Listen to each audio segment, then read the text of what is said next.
Alors, bonjour tout le monde, je m'appelle Marianne Dubé, je suis conseillère pédagogique dédiée au REL à l'Université de Sherbrooke. Je fais partie du comité de co-organisation du mois de l'éducation ouverte 2026 en collaboration avec Nadia Villeneuve de l'Université Laval qui est aux bibliothèques et aussi à la Fabrique REL et aussi Nantes Université et Université catholique de Louvain. Alors, au nom du comité, je vous souhaite la bienvenue à la session d'aujourd'hui. Ce qui distingue le mois de l'éducation ouverte, c'est sa programmation qui est collaborative et internationale. Vous avez vu notre calendrier, il est d'ailleurs dans le clavardage.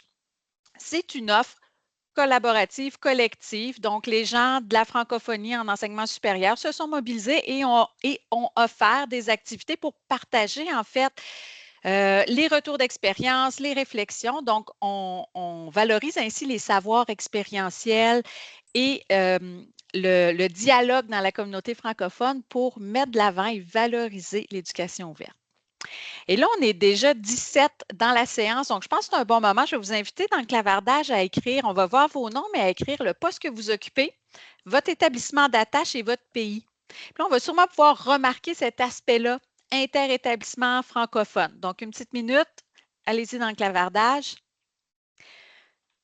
Votre établissement d'attache, le poste que vous occupez et votre pays.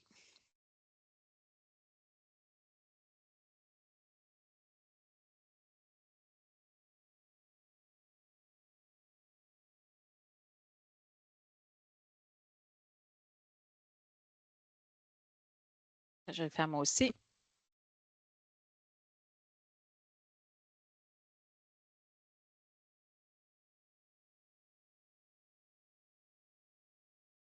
Super, bon, ça va trop vite, je ne vais pas tous les lire. Alors, on a des bibliothécaires du Canada, du Québec, Moncton, Victoria, bonjour, Université Laval, Le Mans, France, bonjour Thierry, Nadia, ma collègue, bonjour, Université de Montréal, Université Laval, et ça continue. Donc, on voit que c'est un sujet qui est d'intérêt, surtout au niveau des bibliothèques. Hein, la relation au savoir, c'est intéressant. Puis le sujet d'aujourd'hui est vraiment aligné avec cette thématique-là. Donc, je vous invite maintenant à vous installer confortablement, à bien participer à la séance d'aujourd'hui avec ouverture, curiosité, puis envie d'échanger. C'est le genre d'activité qui nous permet de réfléchir, renforcer aussi nos capacités parce que je me permets de la tutoyer, Béatrice, parce qu'on se connaît. Hein, elle m'a déjà enseigné aussi quand je faisais ma maîtrise à la TELUC. Donc, c'est quand même une professeure d'une très grande qualité qu'on a aujourd'hui. Tout ce qui concerne sa relation au savoir, proposer des activités pédagogiques qui sont signifiantes, qui permettent aussi d'être diffusées plus largement au niveau de son apport à tout ce qui est wiki, les univers des wikis. C'est une personne qui est très active, donc je suis vraiment ravie là, qu'elle ait offert une activité aujourd'hui. Alors, Béatrice, je te laisse le micro. Merci beaucoup. Merci beaucoup Marianne pour cette excellente et très gentille présentation. À mon tour, je pourrais te retourner les compliments par rapport à ton implication dans l'éducation ouverte depuis des années. Est-ce que vous voyez bien, parce que j'ai comme affiché une Oui, autre on voit. fenêtre là, mais tout est correct là? Oui, la Oui. diapo principale.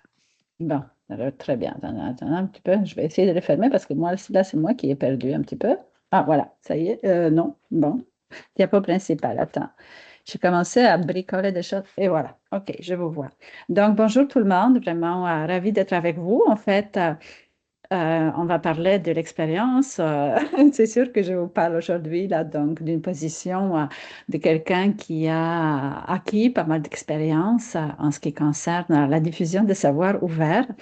Je ne sais pas si vous connaissez la ressource qui s'appelle Wikitedia, une base de connaissances, une banque de stratégies pédagogiques qui a grandi au fil des années. Et maintenant, le projet a été, j'ai lancé le projet en 2014, donc ça fait maintenant 12 ans que ça roule.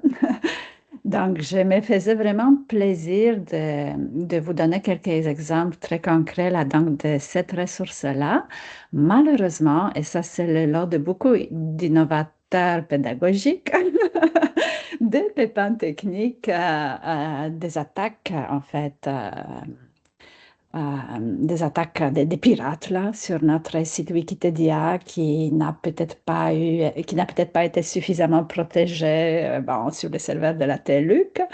Mais voilà, le fait est, c'est qu'aujourd'hui, Wikipédia n'est pas disponible. Ça fait maintenant quelques semaines et je reçois des courriels désespérés, parfois des gens que je ne connais pas du tout, qui viennent de tous les pays. Et en fait, ça prouve à quel point cette ressource-là est déjà utile euh, dans différentes dimensions. Là. Mais voilà, je ne sais même pas trop comment on s'en sert, mais apparemment, on s'en sert quand même beaucoup et de différentes façons.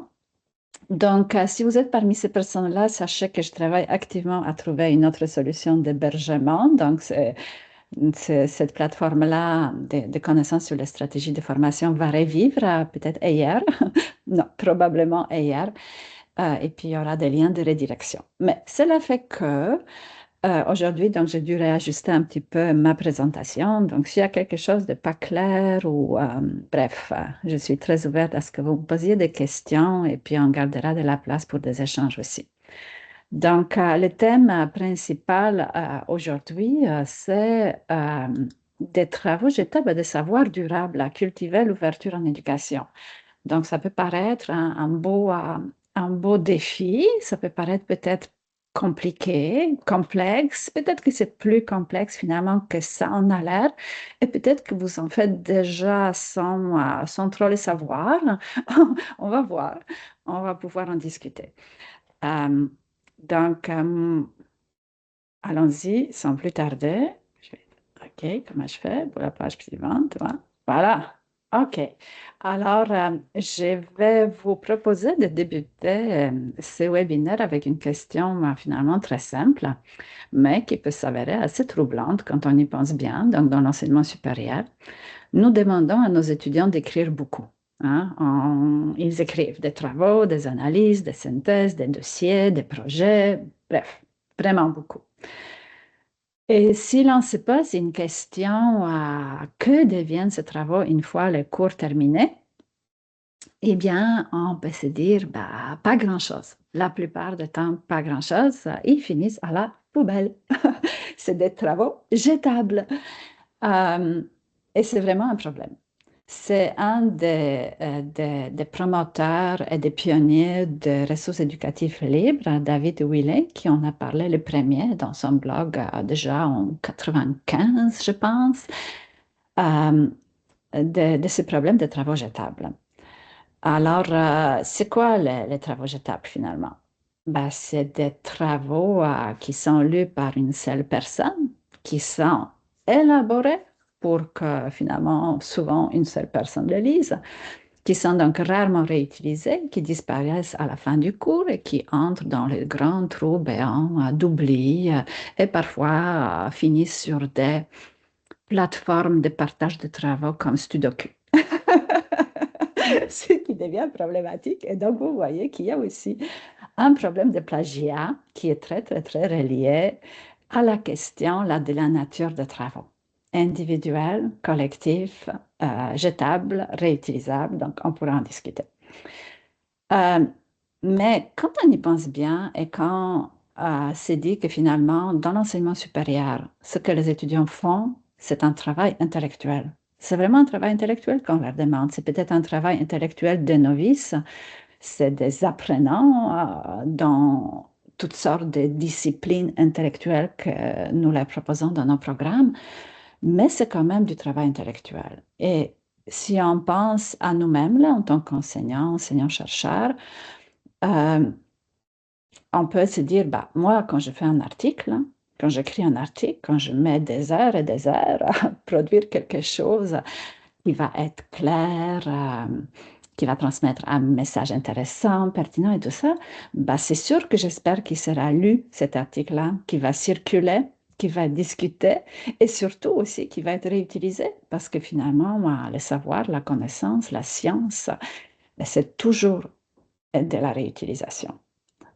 de la réutilisation avec évidemment des améliorations, des ajouts, des restructurations, des transformations, mais la plupart du temps, c'est quand même de la réutilisation, y compris dans les disciplines scientifiques de pointe, ou peut-être même encore plus dans les disciplines scientifiques vraiment de pointe. Alors, pourquoi on demande aux étudiants de produire des travaux qui sont destinés à disparaître? D'après vous, auriez-vous une réponse là-dessus? Si vous en avez des réponses là-dessus, écrivez dans le chat. Voilà, donc euh,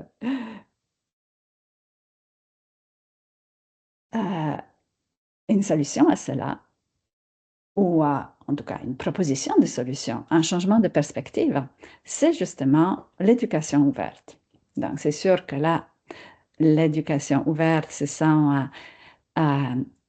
un concept assez vaste sur lequel on commence à avoir aussi pas mal de débats théoriques, comme c'est toujours le cas entre les chercheurs. Mais grosso modo, sans trop plonger là, donc, dans les détails de tous ces débats, euh, les ressources éducatives libres, c'est un concept quand même relativement nouveau, euh, peut-être début du 21e siècle. Alors que la pédagogie ouverte, lorsqu'on parle de processus d'apprentissage ouvert, c'est quelque chose déjà d'assez ancien. Là, ça date des années 80. Euh, euh, c'est très lié à l'éducation des adultes, à la démocratisation des savoirs. C'est quand même quelque chose qui n'est pas entièrement nouveau. Et on a maintenant un nouveau concept qui vient d'apparaître, c'est celui des pratiques éducatives ouvertes, qui relie finalement les ressources éducatives libres, la pédagogie ouverte, pour décrire un changement qu'on aimerait finalement se voir opérer en éducation, en enseignement supérieur. C'est celui de transformation des pratiques pédagogiques vers donc des pratiques qui permettront à la fois de mieux intégrer les ressources éducatives libres, mais aussi qui démontrent qui finalement vont se caractériser par l'ouverture non seulement des produits, parce que le réel c'est d'abord le produit, mais aussi les processus.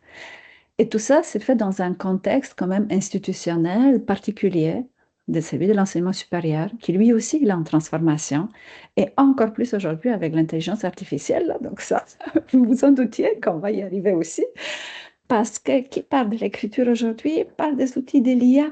Et les récentes enquêtes, là, j'en ai regardé plusieurs, là, la grande majorité des étudiants utilisent les outils de l'IA pour écrire aujourd'hui. Alors, qu'est-ce qu'on va faire avec ça? Peut-être que les pratiques éducatives ouvertes sont, peuvent être une partie de la solution.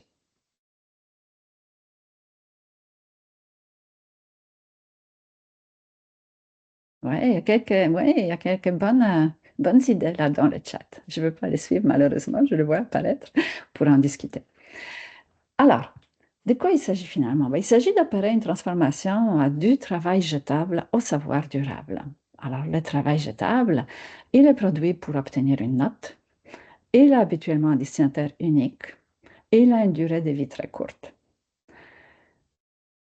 Le savoir ouvert et durable, il est réutilisable, il peut avoir des destinataires multiples et par rapport à sa durée de vie, c'est justement sa valeur collective qui va faire que sa durée de vie peut être différente.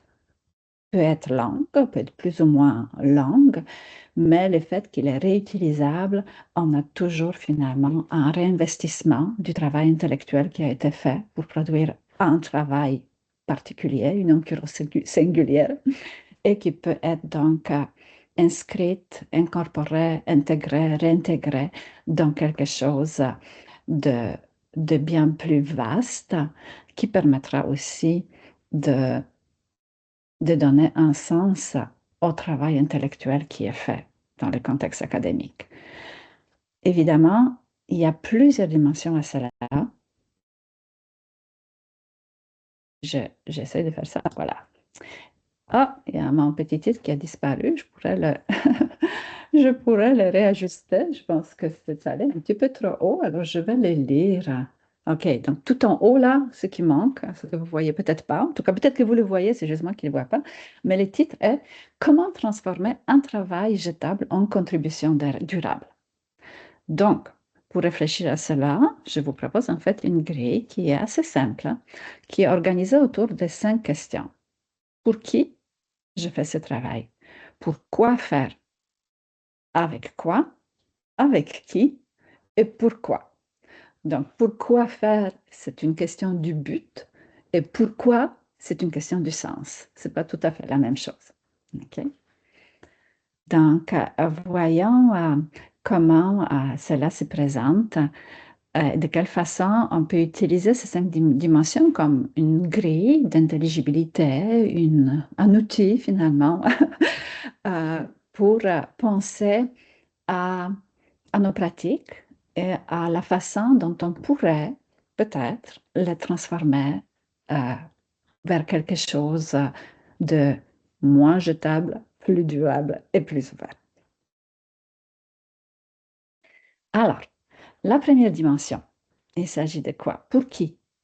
Donc, au lieu de produire des informations, de construire des connaissances juste pour soi-même ou pour l'enseignant, il s'agit donc de contribuer à la création d'un savoir utile pour un collectif ou une communauté.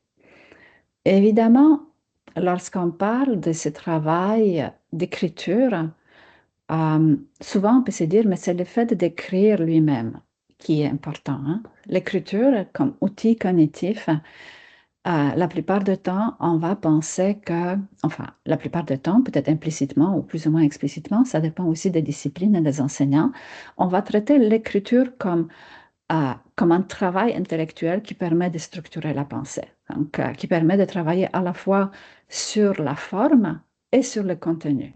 Hein. C'est comme dit l'adage, ce qui se conçoit clairement s'écrit facilement, ou le contraire. C'est un petit peu là-dessus finalement qu'on travaille avec les étudiants. Et c'est pourquoi aussi que l'on privilégie, qu'on continue à privilégier l'écrit dans nos disciplines académiques.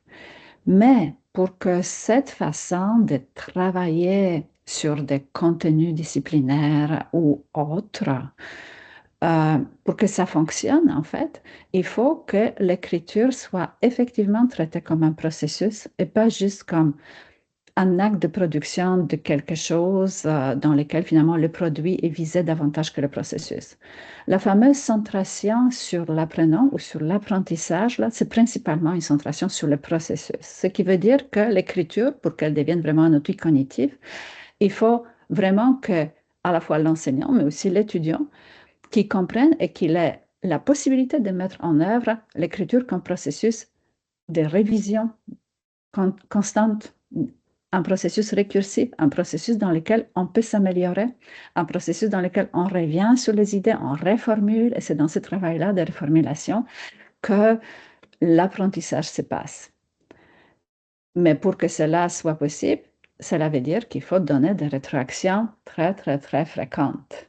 Sans rétroaction sur les traces de l'écriture, sur le processus, il y a peu de chances d'amélioration. J'ai entendu parler récemment des pratiques alternatives d'évaluation qui sont pratiquées par certains enseignants à l'Université du Québec à Montréal. C'était très intéressant, un reportage qui était diffusé à Radio-Canada. Et donc, les enseignants expliquaient que finalement, dans la façon dont ils ont transformé les pratiques d'évaluation, c'est justement dans ce sens-là. C'est que euh, la note finale du cours, ce sera la note qui représentera l'amélioration qui a été faite durant le progrès des travaux dans les cours. Donc, à chaque fois, finalement, l'étudiant a la possibilité de cibler les faiblesses et a la possibilité de s'améliorer. Donc, c'est un petit peu ça finalement que l'on vise lorsqu'on parle de l'écriture comme outil cognitif ou comme outil d'apprentissage, surtout dans le courant qui s'appelle Écrire pour apprendre. Là, il y a énormément de travaux là-dessus, mais cela nécessite que l'on révise, que l'on donne les moyens donc, de réfléchir sur le processus d'écriture. Pourquoi j'en parle maintenant? Parce que finalement, cette dimension-là, elle est importante pour les 5 dimensions dont on va parler. Mais même lorsqu'on pense à cela, l'écriture est quand même un processus complexe qui est toujours en dialogique, c'est-à-dire qu'on n'écrit jamais vraiment juste pour soi-même, on écrit toujours pour les autres et on écrit toujours avec les autres. On prend toujours en compte finalement la posture d'évaluation ou le regard de quelqu'un. Donc lorsqu'on écrit juste pour l'enseignant, est-ce qu'on met vraiment en œuvre, est-ce qu'un étudiant une étudiante va vraiment mettre en œuvre une posture, des actions qui lui permettront réellement là, de tirer le meilleur de cette écriture-là? C'est pas sûr. En tout cas, je vous pose cette question. Si vous écrivez pour un seul destinataire ou que vous pensez que votre écrit sera public, diffusable ou lu par plusieurs personnes, déjà la perspective change. Donc, rien que cette perspective du destinataire, elle peut modifier la façon dont on va se positionner face au travail intellectuel qui nous est demandé. Et évidemment, cette façon pour qui j'écris, vous voyez, il y a comme un continuum entre le travail jetable et la pratique éducative ouverte. On peut se dire que le travail jetable il est entièrement privé. Comme c'est privé, ça m'appartient ou ça appartient à, je ne sais pas qui, là, à l'enseignant. Est-ce que ça appartient à l'enseignant? Peut-être. Mais donc, entre le privé et le grand public, il peut y avoir différentes phases, là, différentes façons de concevoir cette ouverture-là. Donc, le petit rectangle rouge là, que vous voyez, c'est en fait un curseur. Hein. Il peut se déplacer de gauche à droite, de droite vers la gauche, et on verra tout à l'heure avec les exemples que je vais vous donner là, comment ça peut se concrétiser. Donc voilà, donc ça c'est pour la première dimension.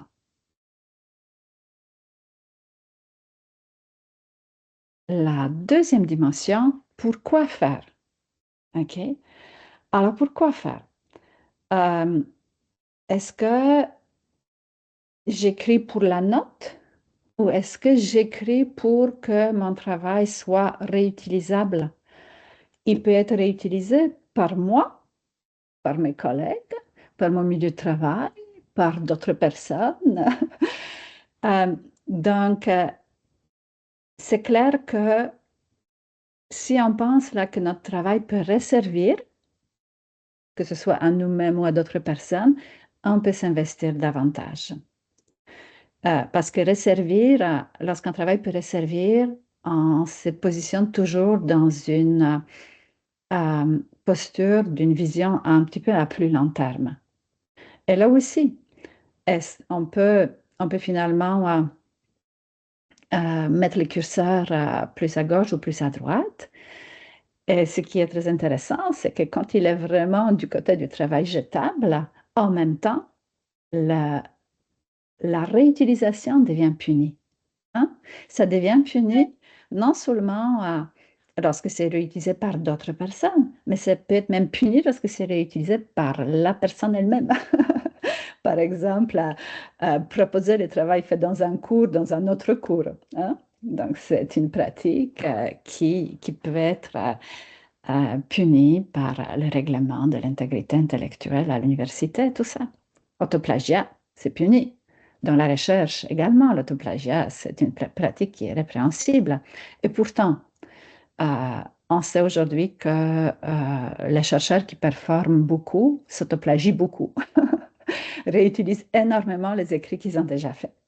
Donc, la ligne ici est assez mince également. Et de nouveau, là, si vous y pensez bien, avec les outils de l'intelligence artificielle, qu'est-ce qu'on va faire avec ça, là? C'est la grande question par rapport à la réutilisation. Donc ça, c'est la deuxième dimension. La troisième dimension, c'est avec quoi? Donc, les étudiants, comme nous tous, hein, ils ne sont pas différents, préfèrent travailler avec des outils qui sont faciles d'usage, qui vont être pérennes et tout ça. Parfois, par exemple, dans les cours en éducation, on avait tendance à imposer certains outils en technologie éducative pour les faire expérimenter tout ça. Et puis après, pouf, on ne peut plus les réutiliser, ça n'existe plus, l'outil n'existe plus. Donc, c'est clair que la façon d'utiliser des outils pérennes, faciles d'accès, qui vont pouvoir aussi être euh, maintenus dans le temps, c'est important. C'est le problème que j'ai vu aujourd'hui avec mon MediaWiki, qui lui est un outil pérenne, mais c'est la plateforme qui est devenue désuète. Donc, voilà, c'est une dimension assez importante et elle est importante du point de vue davantage du produit. Donc, lorsqu'on parle de ressources éducatives euh, libres, normalement, ce qui est privilégié, c'est des outils ouverts, partageables. Si je demande, par exemple, à mes étudiants de faire une infographie avec un outil comme Geniali, c'est super, mais à chaque fois, il faut demander une licence. Il y a peut-être une utilisation libre possible, mais de courte durée, etc., etc. Donc, c'est quand même un aspect important aussi de l'ouverture, finalement, des pratiques éducatives. La quatrième dimension, c'est avec qui. Donc, je pense que vous pourriez me poser facilement ici la critique. Mais oui, mais les étudiants détestent le travail en équipe, ça ne fonctionne jamais. La collaboration, ça ne fonctionne jamais. Ben, justement, c'est peut-être ici que toute la créativité et l'inventivité des enseignants qui peut jouer, de quelle façon créer une interdépendance ou démontrer la valeur de travailler avec les autres, que ce soit avec les enseignants ou avec les autres étudiants, ou peut-être avec des gens du milieu familial, pourquoi pas, du milieu de travail, etc. Donc, le travail jetable, il se fait vite là. Hein. C'est un travail en solitaire, je ne dépends que de moi, il y a juste moi qui décide, alors c'est clair que ça peut aller plus vite. Mais avec les autres, on va toujours plus loin, même si c'est compliqué. Et ceux qui n'en profitent pas, ben, on pourrait dire là, tant pis pour eux. Mais euh, c'est ça, toute la question là de la collaboration, de la coopération, du travail collectif. Euh, il n'a pas besoin d'être fait uniquement dans le cadre du cours ou uniquement dans le cadre de ce travail noté-là. Donc, c'est pour ça, là, le sens du travail, comme on va voir là par rapport à la diapo suivante, ça permet d'influencer quand même aussi cette question-là de avec qui je vais travailler maintenant ou plus tard ou, sur la production intellectuelle en question. Et donc, la dernière dimension, c'est le pourquoi. Euh, donc, ce qu'on favorise dans les pratiques éducatives ouvertes, c'est l'autonomie et la responsabilité, la prise de responsabilité. Cette autonomie, elle vient beaucoup avec autodirection. Si je peux choisir la direction dans laquelle je vais m'en aller, si je peux choisir quel genre de travail qui a vraiment du sens à réaliser, euh, c'est clair là que ça va modifier toute ma posture et principalement donc la motivation à faire ce travail-là. Et en enseignement supérieur, postsecondaire en général, que ce soit au cégep ou à l'université, il ne faut pas oublier là qu'on travaille déjà avec des adultes. Donc cette dimension andragogique essentielle, là, qui est celle de l'autodirection, c'est vraiment une dimension, je pense, la plus importante là. S'il y a une transformation à faire dans la façon dont on enseigne et présente finalement l'essence des connaissances, des compétences à acquérir, là, je pense que ça se joue principalement là, entre l'essence imposée et puis l'essence partagée ou l'essence choisie il y a souvent une grande marge, trop grande là parfois. Puis c'est clair que ça ne se joue pas de la même façon au premier cycle, au deuxième cycle, tout ça.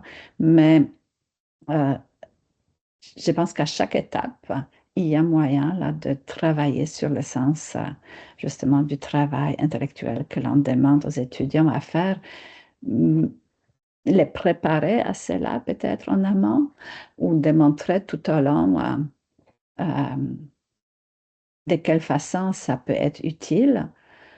Euh, voilà, un travail de longue haleine et qui ne se fait pas non plus en silo. C'est sûr qu'on ne pourra jamais imposer le choix du sens du travail à quelqu'un.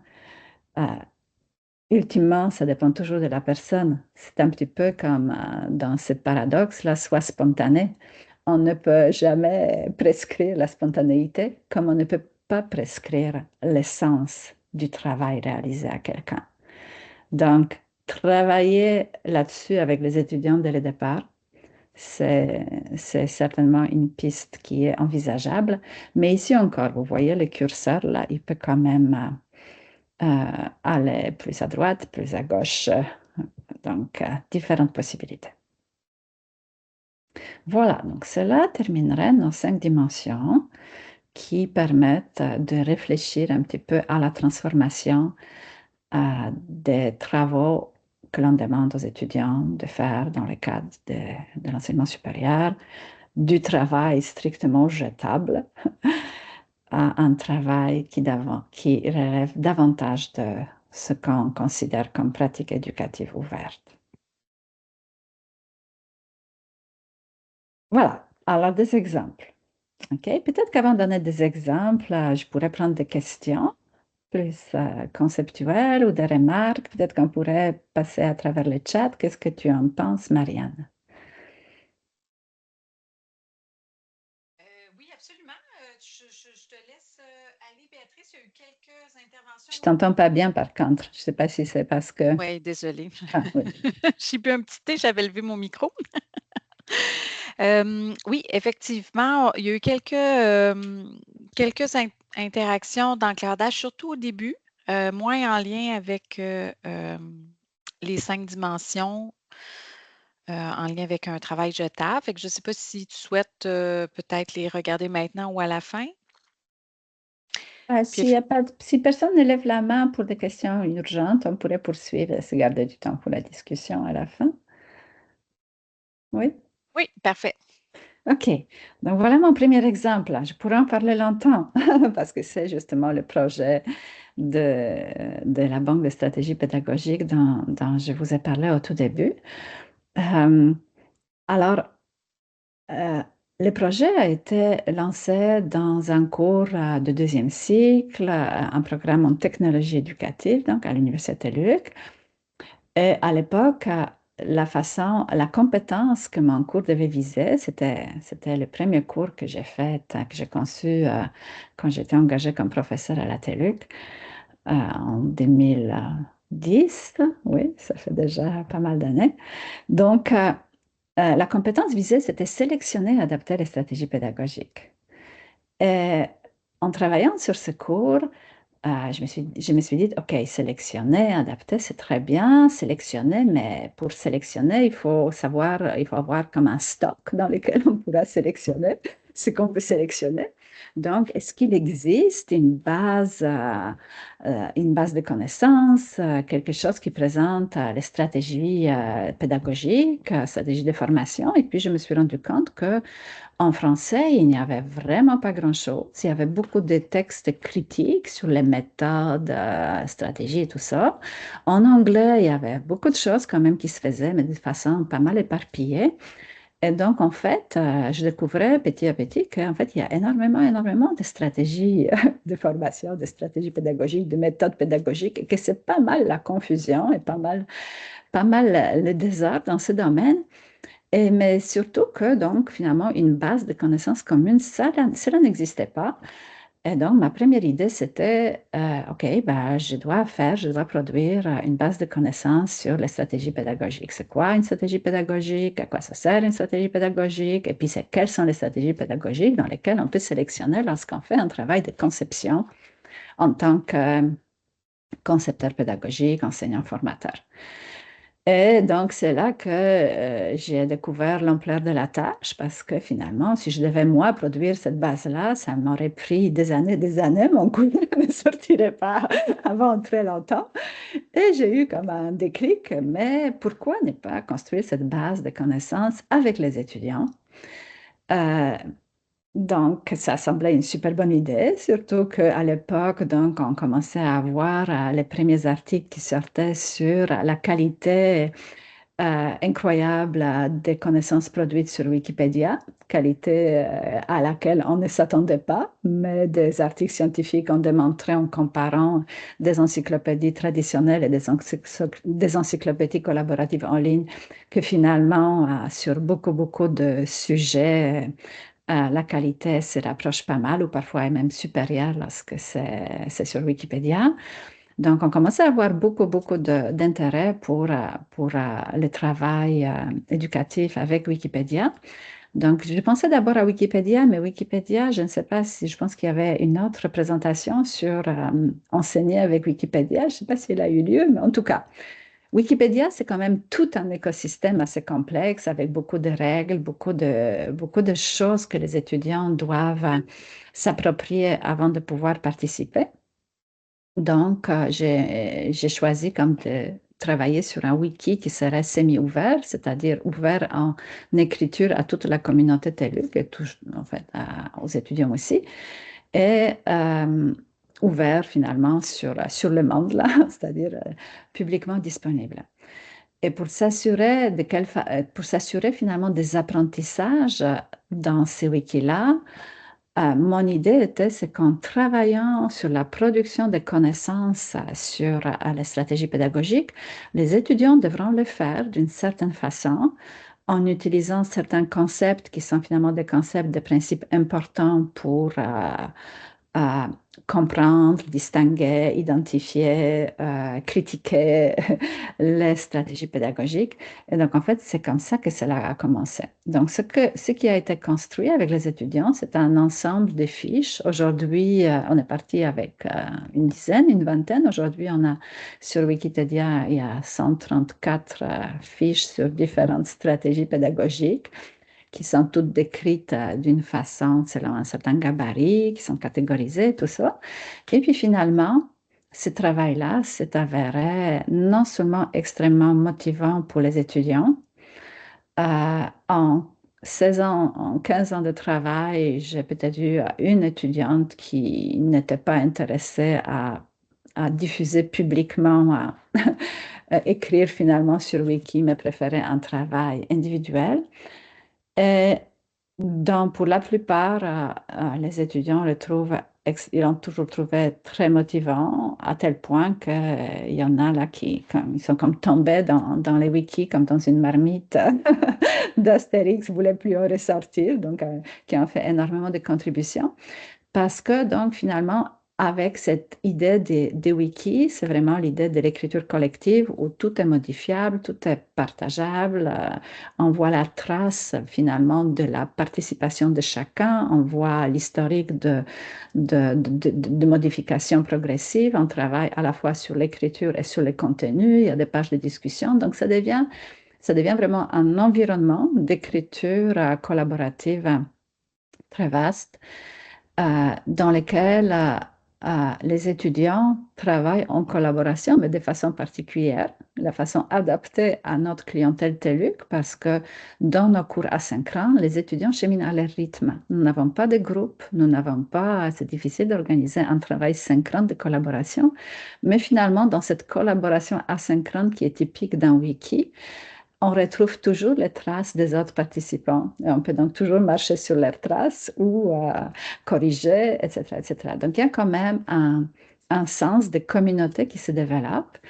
Et avec le temps, il a été possible aussi d'ajouter d'autres types de projets toujours en préservant l'idée principale qui est celle de diffuser des connaissances sur les stratégies pédagogiques. Donc, que ce soit grand public, que ce soit dans son milieu, les étudiants peuvent aussi produire des présentations ou des courtes formations sur une stratégie pour leur milieu de travail, tout ça. Donc, il y a vraiment énormément de possibilités d'apprentissage à travers la production de contenus qui sont souvent quand même de très grande qualité, là, qui peuvent se faire avec ce genre-là de projet.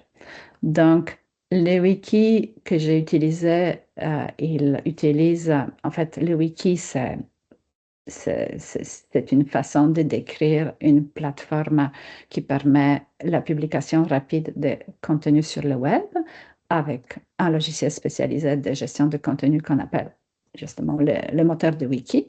Donc, MediaWiki, c'est le moteur de wiki qui est utilisé par Wikipédia, extrêmement performant, un logiciel ouvert. Donc, nous avons travaillé avec ce logiciel-là dès le départ.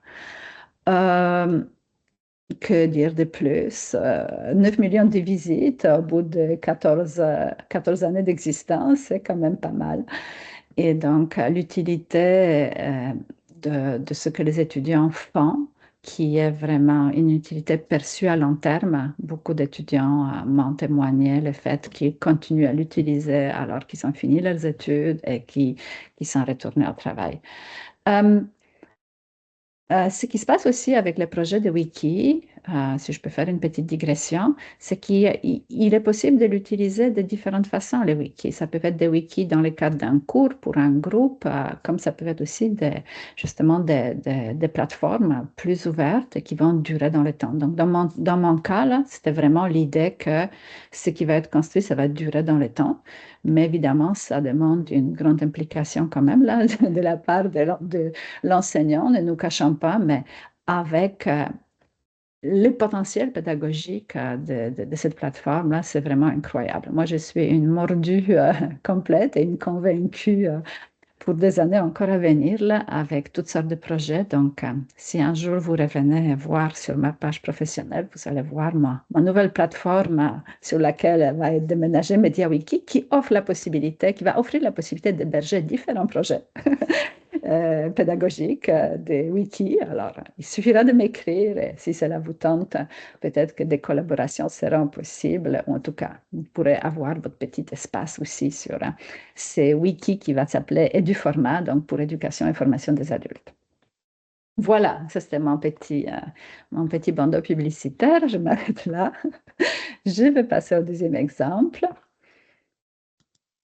Donc, voilà le deuxième exemple.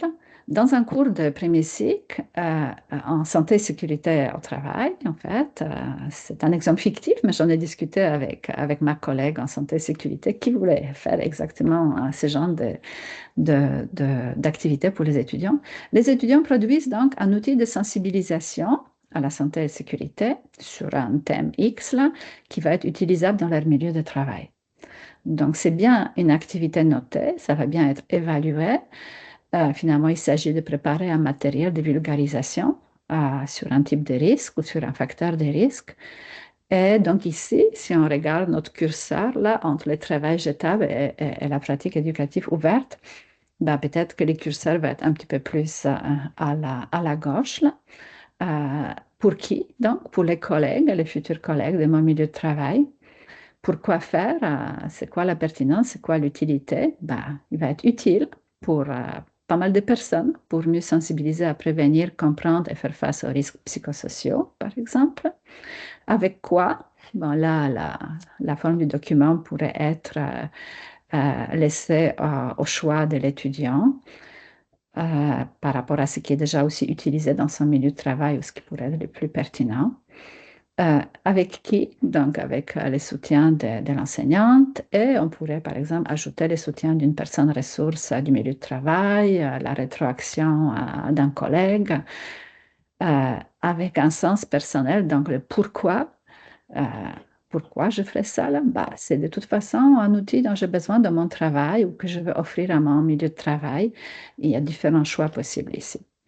Donc, voilà un petit exemple d'un travail qui n'est pas tout à fait jetable, au contraire, mais qui n'a pas non plus l'ambition d'avoir, par exemple, ouvert grand public ou duré dans les temps pendant 100 ans. Donc, il y a différentes façons là de penser à transformer les travaux jetables vers les pratiques éducatives ouvertes. Donc, comme je l'ai dit au début, là, ce n'est pas nouveau cette idée du travail jetable et qu'il faut faire quelque chose avec et qu'en fait, en enseignement supérieur, il est temps à transformer, à ce que notre pratique se transforme de plus en plus et puis encore plus aujourd'hui. Parce que si l'on pense là que les étudiants écrivent uniquement de façon stratégique là pour obtenir la note, si on pense à la facilité de déléguer l'écriture à l'intelligence artificielle, si on pense au faible sens du travail demandé, ben, c'est sûr qu'on va au-devant des problèmes. Hein? C'est évident. Donc, est-ce que on peut dire que l'investissement personnel change lorsque le travail produit est utile et public? Je pense que oui. C'est sûr que ça change, la motivation change, beaucoup de choses peuvent changer en fait. Donc, je pense qu'on est vraiment à un point tournant dans l'enseignement supérieur. On ne réalise peut-être pas encore à quel point, mais aujourd'hui, plus encore que hier, nos pratiques devront changer et s'ajuster aux nouvelles réalités. Donc voilà, la conclusion. Je ne sais pas si vous voyez le petit arbre là, on ne le voit pas beaucoup. En tout cas, c'est une image d'un arbre qui grandit, qui a de belles racines, de belles branches, et puis il s'agit de, de permettre aux étudiants et aux enseignants finalement de cultiver l'ouverture, faire pousser les savoirs qui continuent à vivre au-delà du temps d'un cours.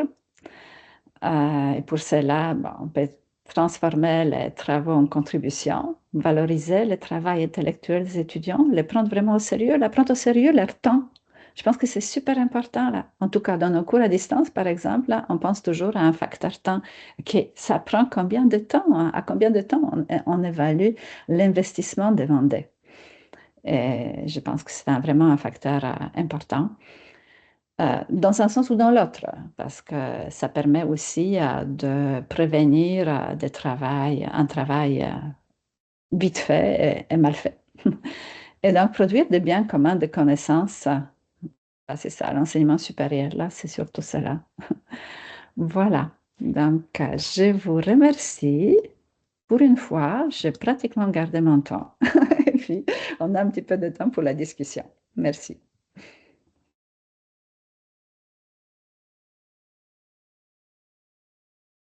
Merci beaucoup, Béatrice. Pour le temps de discussion qui nous reste, je suggère peut-être d'arrêter le partage d'écran, comme ça on va pouvoir se voir davantage. N'hésitez pas à ouvrir vos caméras. Vous pouvez lever la main, prendre la parole. C'est tellement agréable de s'entendre parler. Je ne sais pas comment arrêter maintenant ce partage-là. Attends, ah oui, non. Parce que je partage PowerPoint Live et puis maintenant je clique où? Contenu du caméra. Attends, OK, bon. je vais Ça, l'arrêter c'est pas mon moi-même. écran à moi. Non, c'est le bon. mien. Je voulais l'arrêter. Bon. Allons-y, on va y aller avec Thierry. Bonjour, merci beaucoup pour ces présentations. Alors, je suis doctorant en troisième année. Je travaille sur cette problématique. En fait, nous avons une plateforme qui permet aux enseignants de partager leurs ressources éducatives à l'aide de forges logicielles comme GitLab, GitHub, GitLab. Je ne sais pas si vous connaissez. En fait, c'est des outils qui sont utilisés par des développeurs. Et là, en fait, l'idée, c'est de les mettre à disposition des enseignants. Mais ce sont des outils qui sont faits par des développeurs et les fonctionnalités ne sont pas encore en phase des pratiques des enseignants. Donc, nous, notre travail, on essaye de comprendre comment, en fait, avec la participation de l'enseignant, comment on peut adapter cet outil aux pratiques des enseignants. Alors, je me permets d'interagir là, parce que je voudrais savoir, là, dans les expériences que vous avez vécues, Madame professeur, docteur Pudelsko, pardon, comment que vous avez réutilisé, est-ce que les étudiants ont réutilisé des ressources existantes? Et alors, s'ils l'ont fait, ils l'ont fait pour retrouver ces ressources? Et comment, en fait, ces ressources étaient indexées, en fait, pour être facilement identifiables? Euh, donc, en écrivant dans MediaWiki, c'est un petit peu le même principe que je préconisais dans la ligne éditoriale que le principe de Wikipédia, c'est-à-dire qu'il faut citer ses sources, référencer, etc., etc. Chaque fiche sur la stratégie pédagogique comporte sa bibliographie, la veille, aussi documentaire. Euh, Maintenant, la réutilisation de ressources se faisait aussi de façon, par exemple, si un étudiant décidait de produire une affiche pour son travail, ben, il réutilisait l'affiche qui était produite dans MediaWiki. Donc, je ne sais pas si ça répond vraiment à... Parce que finalement, ce que ça a créé, c'est une espèce d'encyclopédie collaborative qui a une certaine structure, qui est riche en contenu, mais dans laquelle on peut chercher, on peut retrouver, il y a des fichiers qui sont téléchargés. Euh, je ne sais pas, je ne sais pas c'est quoi exactement votre question par rapport au partage de ressources, parce que là-dedans, c'est comme tout était partageable et tout peut être référencé aussi, mais c'est beaucoup une pratique de référencement vraiment académique là, qui est préconisée, donc que les étudiants doivent apprendre aussi comment je cite, est-ce que je peux réutiliser. D'ailleurs, c'est souvent des questions qui vont m'être posées ou que les étudiants vont avoir un petit peu de difficulté. Est-ce que je peux copier-coller ceci? Est-ce que je peux transposer ces morceaux-là dans une autre fiche, etc., etc. Mais je ne suis pas sûre d'avoir bien compris votre question. Ce que je voulais dire, c'est que le principe d'une ressource éducative, enfin une ressource Oui, libre, c'est qu'elle puisse être réutilisée, oui, et exploitée en fait, oui, et puis exact, ensuite disparaître si jamais elle n'a plus lieu d'être ou exact. être Mais réintégrée c'est dans ça un que les nouveau gens, travail en fait. ouais, mais c'est ça que les gens, en fait, ce qui est produit, ben, je regrette vraiment que vous ne pouvez pas le voir là. Mais à un moment donné, si vous allez sur ma page publique de prof, là, il y aura un lien vers la nouvelle ressource où vous allez pouvoir voir. Mais en fait, c'est ça, c'est vraiment une ressource publique qui est réutilisable de chacun, tout le monde peut la réutiliser. C'est selon Creative Commons, le premier, là, le CC BY. Et puis, si tu veux, il y a des gens qui l'ont utilisé dans leurs cours, il y a des gens qui peut-être en ont fait des livres, il y a des gens qui, je ne sais pas, c'est utilisé à toutes sortes de façons, là. Donc, en fait, la réutilisation de, du contenu produit dans cette ressource-là, elle est entièrement libre et puis chacun peut en faire ce qu'il veut. Et un petit point sur la licence, parce que CC BY, il y a plusieurs licences. Est-ce que vous avez imposé la licence ou est-ce que les étudiants ont choisi une licence et est-ce qu'ils étaient en mesure de pouvoir choisir la licence? Est-ce qu'ils avaient on leur permettant de Non, faire le choix?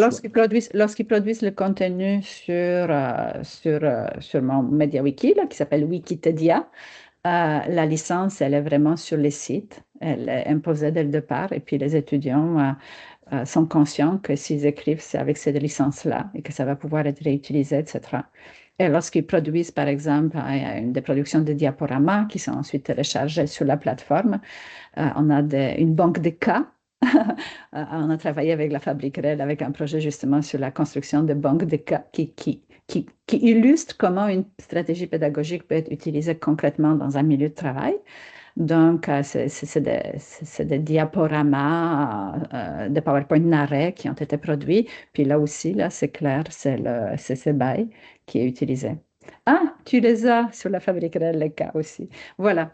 Donc, en fait, oui, en même temps, ça permet de sensibiliser les étudiants à différents types là, de licences et qu'est-ce que ça implique, en fait, la création de contenu libre sur le web.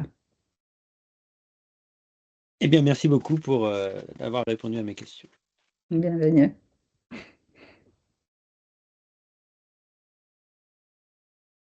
On a encore le temps pour une ou deux interventions.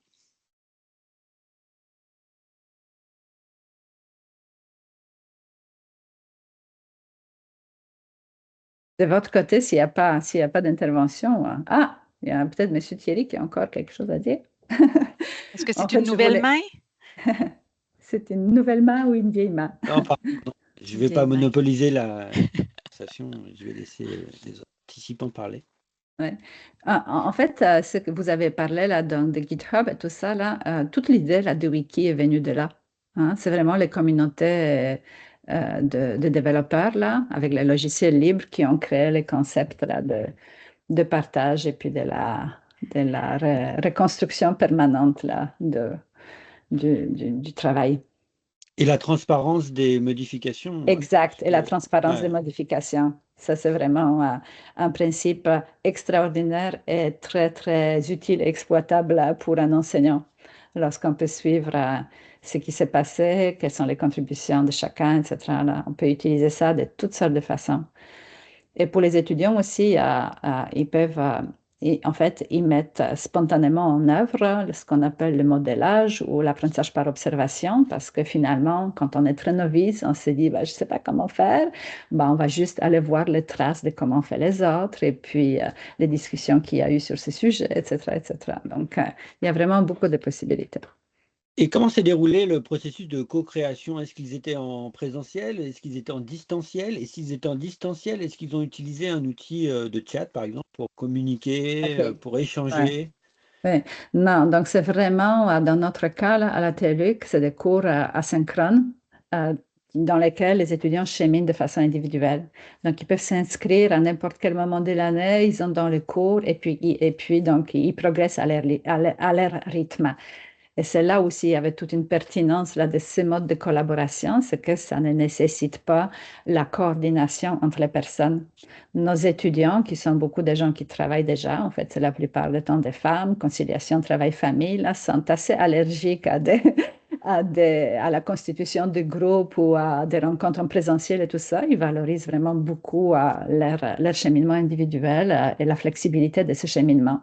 Donc, euh, c'est déjà arrivé là qu'il y avait des étudiants qui cheminaient vraiment en même temps et qui se sont coordonnés de différentes façons là pour travailler dans les wikis.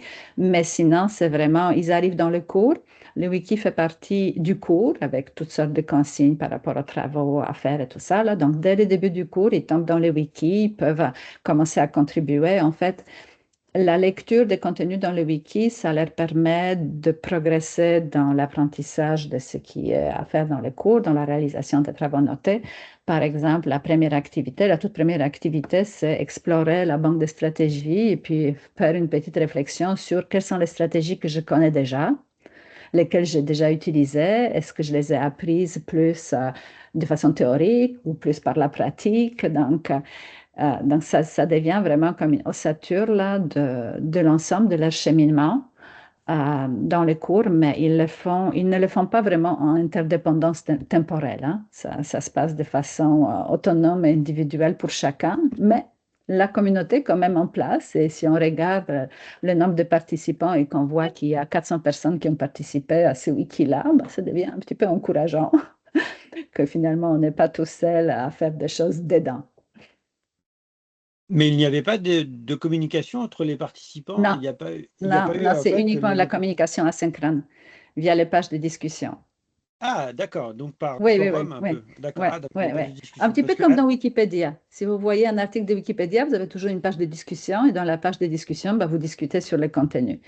Donc, c'est exactement ça. Et puis, bah, il y a la discussion aussi avec moi en tant qu'enseignante, là, donc, qui peut être plus temporellement plus adéquate, disons, parce que je donne la rétroaction. Une fois que l'étudiant m'a informé, OK, j'ai terminé ma contribution, je suis prêt à la soumettre. Voilà. Eh bien, merci beaucoup. Si je peux me permettre, Béatrice, moi, je regardais la liste de participants. Je suis déçue que mes collègues conseillers pédagogiques de l'Université de Sherbrooke soient principalement en semaine de relâche en ce moment parce que c'était une communication très enrichissante. Moi, j'ai vu matière dans ce que tu as présenté, les 5 questions à se poser pour évaluer sur un continuum jetable à durable. Les exemples aussi, moi, j'ai vu matière à faire des animations pédagogiques au niveau des programmes dans les facultés. Donc, je vais très probablement m'en inspirer pour la suite parce que ce sont des questions simples, mais qui permettent de mettre en lumière des grands principes de pratique pédagogique ouverte, puis c'est accessible pour les personnes enseignantes. Je pense que ça va vraiment bien résonner. En tout cas, pour moi, c'est une nouvelle contribution. Je n'avais rien vu encore pour réfléchir aux productions ouvertes dans ce sens-là. Donc, j'ai trouvé que c'est vraiment une très belle contribution accessible.